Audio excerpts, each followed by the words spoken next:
Nobel ബാരിക്കാരനുണ്ട്. Noble ബാരിക്കാരൻ counting കേന്ദ്രത്തിൽ നിന്നും തത്സമയം പ്രേക്ഷകർക്കൊപ്പം ചേരും. Noble Joyce Daniel, very good morning. Noble, 19 കേന്ദ്രങ്ങളിൽ നിന്നാണ് വോട്ടെണ്ണൽ നമ്മൾ തത്സമയം പ്രേക്ഷകരിലേക്ക് എത്തിക്കുന്നത്. 70 സീറ്റുകൾ, ഏകദേശം 8:30യോടുകൂടി പോസ്റ്റൽ ബാലറ്റുകൾ എണ്ണി തീരുമെന്നാണ് നമ്മൾ മനസ്സിലാക്കുന്നത്. വോട്ടിംഗ് മെഷീനിലേക്ക് കടന്നൊരു 9 മണി ആകുന്നതോടുകൂടി ആദ്യ ഫലസൂചനകളും ട്രെൻഡും ഒക്കെ നമുക്ക് കിട്ടിത്തുടങ്ങുമോ? നോബൽ ബാരിക്കാരൻ, good morning. Arun, very good morning. ദില്ലിയെ സംബന്ധിച്ചിടത്തോളം നിർണായകമായ സമയങ്ങളിലേക്കാണ് ദില്ലി കടക്കാൻ പോകുന്നത്. നമ്മളുള്ളത് ഇവിടെ ഗോൾ മാർക്കറ്റിലൊരു കൗണ്ടി സെൻറ്ററിലാണ്. ഇവിടെ 6 മണ്ഡലങ്ങളിലെ വോട്ടുകൾ എണ്ണും. ന്യൂദില്ലി, അതോടൊപ്പം Delhi can't, Patel Nagar, Rajendra Nagar, RK Puram, greater Kailash അടക്കം 6 മണ്ഡലങ്ങൾ, നിയമസഭാ മണ്ഡലങ്ങളിലെ വോട്ടുകൾ ഇവിടെയാണ് എണ്ണുന്നത്. സ്ട്രോങ് റൂമുകൾ തുറക്കാനുള്ള നടപടികൾ ആരംഭിച്ചു കഴിഞ്ഞു. അല്പസമയത്തിനകം തന്നെ സ്ട്രോങ് റൂമുകൾ തുറക്കും എന്നാണ് നമുക്ക് വിവരം ഉള്ളത്. അതിനുശേഷം എത്രയും വേഗം 8 മണിയോടെ തന്നെ വോട്ടിംഗ് യന്ത്രങ്ങളെല്ലാം കൗണ്ടിംഗ് ടേബിളുകളിലേക്ക് എത്തിക്കും. ഏജന്റുമാർക്ക് എത്തുന്നത് അവസാന ഘട്ടത്തിലാണ്. നേരത്തെ ഏജന്റുമാരും ഉദ്യോഗസ്ഥർക്ക് ഒരുപാട് പേർ അകത്തേക്ക് പോവുകയും ചെയ്തിട്ടുണ്ട്. പ്രധാനമായും 5000 ഉദ്യോഗസ്ഥരെയാണ് ഈ കൗണ്ടിംഗ് ദിനത്തിൽ പ്രത്യേക പരിശീലനം കൊടുത്ത് വോട്ടെണ്ണൽ കേന്ദ്രങ്ങളെല്ലാം നിയോഗിച്ചിരിക്കുന്നത്. കാരണം എത്രയും വേഗം ഒരു തരത്തിലുമുള്ള പിഴവുകളും ഇല്ലാതെ വോട്ടിംഗ് എണ്ണം പൂർത്തിയാക്കുക എന്നതാണ് ഇതിൽ തെരഞ്ഞെടുപ്പ് കമ്മീഷൻ ലക്ഷ്യം വെക്കുന്നത്. വലിയ സുരക്ഷയും, പ്രത്യേകിച്ച് CRPF അടക്കമുള്ള എല്ലാ സംവിധാനങ്ങളുടെയും വലിയ സുരക്ഷയും ഇവിടെ എല്ലാം ഏർപ്പെടുത്തിയിരിക്കുന്നു. CCTV ക്യാമറകളും ഘടിപ്പിച്ചിട്ടുണ്ട്. എന്നാണെങ്കിലും അത്തരത്തിൽ നമുക്ക് ആദ്യഘട്ടത്തിൽ പോസ്റ്റൽ ബാലറ്റ് എണ്ണി ഒരു 8:30 കഴിയുമ്പോഴത്തേക്കും പോസ്റ്റൽ ബാലറ്റിന്റെ ഒരു റിസൾട്ടുകൾ വന്നു തുടങ്ങും. 9 മണിയോടെ വോട്ടിംഗ് യന്ത്രങ്ങളിലെ റിസൾട്ടുകൾ നമ്മൾ പ്രതീക്ഷിക്കുന്നുണ്ട്. 10 മണി കഴിയുമ്പോഴത്തേക്കും ഒരുപക്ഷേ ദില്ലിയിലെ ചിത്രം കൃത്യമായി തന്നെ അറിയാൻ കഴിയും എന്നാണ് പ്രതീക്ഷിക്കുകയും ചെയ്യുന്നത്. പ്രധാനമായും നേരത്തെ നമ്മൾ സൂചിപ്പിച്ചതുപോലെ തന്നെ വലിയ മത്സരം നടന്ന തെരഞ്ഞെടുപ്പാണെങ്കിൽ പോലും എക്സിറ്റ് പോളുകളെല്ലാം BJPക്ക് വലിയ തരത്തിൽ ഒരു ഭൂരിപക്ഷം പ്രവചിക്കുന്ന സാഹചര്യം ഉണ്ട്. ആം ആദ്മി പാർട്ടി പക്ഷേ അപ്പോഴും വിട്ടുകൊടുക്കാൻ തയ്യാറില്ല. ഇന്നലെയും അരവിന്ദ് കെജ്രിവാൾ 70 സ്ഥാനാർത്ഥികളുടെ യോഗം വിളിച്ച് വ്യക്തമാക്കിയത് വീണ്ടും നമ്മൾ അധികാരത്തിൽ എത്തും എന്നുള്ളതാണ്. എന്താണെങ്കിലും കൗണ്ടിംഗ് സ്റ്റേഷനുകളിൽ ഇപ്പോൾ തന്നെ ഉദ്യോഗസ്ഥരും ഏജന്റുമാരും ഒക്കെ എത്തിക്കഴിഞ്ഞു. സ്ഥാനാർത്ഥികളും ഒക്കെ അകത്തേക്ക് പോയിട്ട് അല്പം മുമ്പാണ് സന്ദീപ് ദീക്ഷിത് അകത്തേക്ക് പോയത്. സുരക്ഷ കൂടി ഒന്ന് പ്രേക്ഷകരിലേക്ക് കാണിച്ചു കൊടുക്കും. അരവിന്ദ് കെജ്രിവാൾ സുരക്ഷയാണ് ഒരുക്കിയിരിക്കുന്നത്. എല്ലാ ഇടങ്ങളിലും സുരക്ഷ ഒരുക്കിയിട്ടുണ്ട്. ഈ കൗണ്ടിംഗ് നടക്കുന്ന 19 കേന്ദ്രങ്ങളിലും ത്രിതലത്തിലുള്ള സുരക്ഷാ സംവിധാനമാണ് ഒരുക്കിയിരിക്കുന്നത്. അതുകൂടി നമുക്കൊന്ന് മൊബൈലുകൾ ബാൻ ചെയ്തിട്ടുണ്ട്. ദില്ലി പോലീസും ഒപ്പം തന്നെ അർദ്ധസൈനിക വിഭാഗവും ഒക്കെയുണ്ട് അല്ലേ?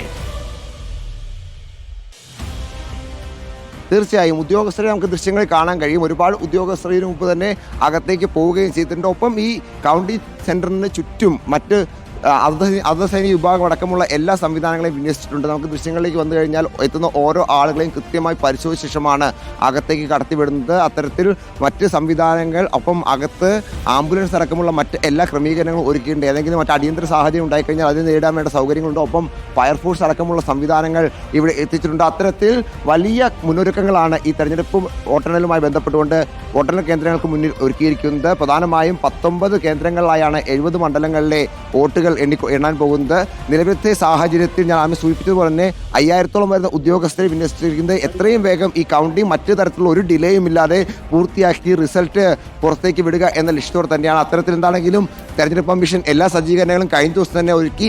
അവസാന മീറ്റിംഗുകൾ ഇന്നലെ കൂടി എല്ലാ ക്രമീകരണങ്ങളും പൂർത്തിയായി എന്ന് ഉറപ്പുവരുത്തുകയും ചെയ്തതാണ്. അതിനുശേഷമാണ് ഇന്നിപ്പോൾ രാവിലെ എന്താണെങ്കിലും കൗണ്ടിംഗ് കേന്ദ്രങ്ങളിലേക്ക് ഉദ്യോഗസ്ഥരും അതോടൊപ്പം തന്നെ മറ്റ് ആളുകളും ഒക്കെ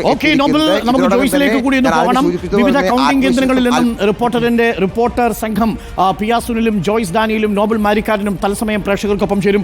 സുജിയ, ഞാൻ ആ സുരക്ഷാ ക്രമീകരണങ്ങളെ കുറിച്ച് നോക്കുകയായിരുന്നു. 5000-ഓളം ഉദ്യോഗസ്ഥരെയാണ് സുരക്ഷയ്ക്ക് വേണ്ടി വിന്യസിച്ചിരിക്കുന്നത്. CAPFന്റെ ആൾക്കാരുണ്ട്, അതേപോലെ ദില്ലി പോലീസിന്റെ ആൾക്കാരുണ്ട്.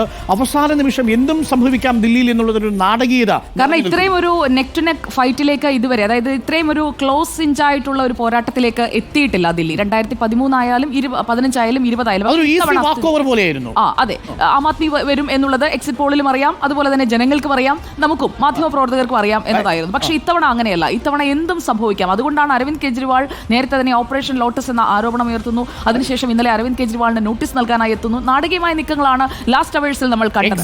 മാത്രവുമല്ല, ന്യൂനപക്ഷ വോട്ടുകൾ ഇക്കുറി വിഭജിക്കപ്പെടുമോ എന്നുള്ളൊരു വലിയ ആശങ്കയിലാണ് ഇപ്പോൾ ആം ആദ്മി പാർട്ടിയുള്ളത്. അവർക്ക് ഏറ്റവും കൂടുതൽ തുണയാനിരുന്നത് 13% വരുന്ന ദില്ലിയിലെ മുസ്ലിം വോട്ടുകൾ. ആ മുസ്ലിം വോട്ടുകൾ എങ്ങോട്ട് വിഘടിച്ചു പോകുമെന്നുള്ള അതാണ് ഏറ്റവും പ്രധാനപ്പെട്ട ചോദ്യം. 47% വരുന്ന ദളിത് പിന്നാക്ക വോട്ടുകൾ ആർക്കൊപ്പം നിൽക്കുമെന്നുള്ളത്. കാലാകാലങ്ങളായി കോൺഗ്രസിനോടൊപ്പം നിന്നുകൊണ്ടിരുന്ന വോട്ടാണ് 2013 താലത്തിലെടുത്തു വെച്ച് ആം ആദ്മി പാർട്ടിക്ക് കൊടുത്തത്. 68 68 സീറ്റുകൾ അല്ലേ എന്ന് കിട്ടുമ്പോൾ അതിനുശേഷം പിന്നീട് 62ലേക്ക് ചുരുങ്ങുന്നു. പക്ഷെ അപ്പോഴും കാര്യമായ നഷ്ടം. അതേസമയം തന്നെ നമുക്ക് ഈ പോളിംഗ് ശതമാനവുമായി ബന്ധപ്പെട്ടും ഒരു സ്റ്റാറ്റിസ്റ്റിക്സ് നിൽക്കുന്നുണ്ട്. അതുകൂടി നമുക്ക് അവരോട് റിപ്പോർട്ടേഴ്സിലേക്ക് പോയതിനു ശേഷം അതിലേക്ക് കൂടി നമുക്ക് വരാമെന്ന് തോന്നുന്നു. കാരണം പോളിംഗ് ശതമാനം കുറയുമ്പോൾ അത് ആം ആദ്മി പാർട്ടിയുടെ പോളിംഗ് ശതമാനമാണോ എന്നത്. കാരണം കോൺഗ്രസിന് 57.58% 2008 അവർ ഒടുവിൽ അധികാരത്തിൽ വന്നപ്പോൾ 57.58% polling percentage. Aam Aadmi party വന്നതിന് ശേഷം 65, 67, 62 അവർ വന്നതിന് ശേഷമുള്ള ഏറ്റവും കുറഞ്ഞ പോളിംഗ് ശതമാനമാണ് ഇപ്പോൾ 2025 രേഖപ്പെടുത്തിയിരിക്കുന്നത്. ഏറ്റവും പ്രധാനപ്പെട്ട കാര്യമാണ്. പക്ഷേ മുസ്തഫാബാദിൽ 69% രേഖപ്പെടുത്തിയിട്ടുണ്ട്. മുസ്തഫാബാദിൽ വളരെ കുറവാണ്, പല സ്ഥലങ്ങളിലും കുറവുമാണ്, 50-52%. അത് ആന്റി ഇൻകുംബൻസിയുടെ ലക്ഷണമാണോ എന്നുള്ളതാണ്. പരമ്പരാഗതമായി പറയുന്ന ഒരു ചരിത്രം എന്ന് പറയുന്നത് ആന്റി ഇൻകുംബൻസി സ്ട്രോങ് ആണെങ്കിൽ, നിങ്ങൾക്ക് അധികാരത്തിലിരിക്കുന്ന സർക്കാരിനെ മാറ്റണമെന്ന് വോട്ടർമാർക്ക് അമിതമായ താല്പര്യമുണ്ടെങ്കിൽ അവരെന്ത് ചെയ്യും? സ്വാഭാവികമായും പോളിംഗ് ബൂത്തിലേക്ക് എത്തും എന്നുള്ളതാണ്. അങ്ങനെയാണെങ്കിൽ വോട്ടർ ടേൺ ഔട്ട് കൂടണം, ഒരു വലിയ മാറ്റത്തിന്റെ സൂചനയാണ്. എന്നാൽ വോട്ടർ ടേൺ ഔട്ട് കുറയുമ്പോൾ അത് നിലവിലിരിക്കുന്ന സർക്കാരിന് അനുകൂലമാണ്. അഥവാ ഈ സർക്കാർ അവിടെ ഇരുന്നോട്ടെ, കാര്യമായ മാറ്റം വേണ്ടതില്ല എന്നാഗ്രഹിക്കുന്ന മനസ്സാണോ? 98 അതായത് ബിജെപിയിൽ നിന്ന് കോൺഗ്രസിന്റെ ആ ഒരു ഹാട്രിക്കിലേക്ക് വരുന്ന ഫസ്റ്റ് ഇലക്ഷൻ 98 <50 ആയിരുന്നു അവിടുത്തെ പോളിംഗ്. പക്ഷേ അവിടെ ഷീലാ ദീക്ഷിതിന് കിട്ടി. അതാണ് ആ കണക്കുകൾ. അതുകൊണ്ട് ദില്ലിയിൽ പരമ്പരാഗതമായ രാഷ്ട്രീയ പ്രവർത്തനങ്ങൾക്ക് വലിയ സാധ്യതയില്ല. 2.5% കുറവ് മാത്രമാണ് പോളിംഗ് പെർസെന്റേജിൽ വന്നിരിക്കുന്നത്. അത് ആർക്ക് അനുകൂലമാകും എന്നുള്ളതാണ് പ്രധാനപ്പെട്ട ചോദ്യം. നമുക്കൊരു 5 ഫാക്ടുകൾ വിശദമായി തന്നെ ഈ ചർച്ച ചെയ്യേണ്ടതുണ്ട് ഈ തെരഞ്ഞെടുപ്പിന്റെ ഫലസൂചനകൾ വരുന്നതിന് മുൻപ്. നമുക്കിപ്പം ജോയ്സ് ഉണ്ട്. ജോയ്സ് ഡാനിയൽ കൂടി തുടരുന്നു. Piya Sunil, Joyce Daniel, Nobel Marikkaran. ദില്ലിയിൽ നമ്മളുടെ വാർത്താ സംഘങ്ങൾ 19 കൗണ്ടിംഗ് കേന്ദ്രങ്ങളിൽ നിന്നായി നമ്മളുടെ വിവരങ്ങൾ പ്രേക്ഷകരിലേക്ക് എത്തിക്കാൻ തയ്യാറായി കഴിഞ്ഞിരിക്കുന്നു. 3 തലത്തിലുള്ള സുരക്ഷാ സംവിധാനങ്ങളാണ് ഒരുക്കിയിരിക്കുന്നത്. ജോയ്സ് ഡാനിയൽ നമുക്കൊപ്പം ചേരുന്നു. ജോയ്സ് ഡാനിയൽ ഇപ്പോൾ നിൽക്കുന്നത് എവിടെയാണ്? ആ കൗണ്ടിംഗ് കേന്ദ്രത്തിലേക്കും ഇപ്പോൾ ഉദ്യോഗസ്ഥന്മാരെ കയറ്റി. ഡൽഹിയിൽ എങ്ങനെയുണ്ട്? ഇന്ന് നല്ല തണുപ്പുണ്ടോ രാവിലെ?